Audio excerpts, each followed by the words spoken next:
Hello everyone and welcome. In this one I'm showing you how to create a dynamic dashboard in Excel. So a well-structured workbook should always be divided into three distinct worksheets, which is data, which will contain your raw unformatted transactional data, calculations, which will house your pivot tables, summary tables, and KPI metric logic, and dashboard, the front-facing tab containing only KPIs, charts, and interactive slices. So dynamic dashboards rely on structured data sources.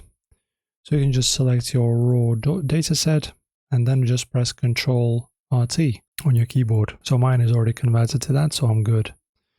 And in the table design ribbon tab that you can choose right here, if you click on anywhere inside your table, assign a clear table name right here.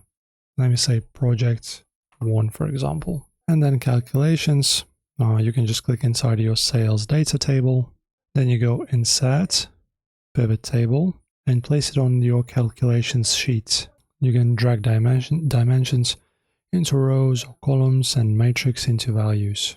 And this is pretty much how you customize all this, guys. Enjoy the guide as always, and thank you for watching.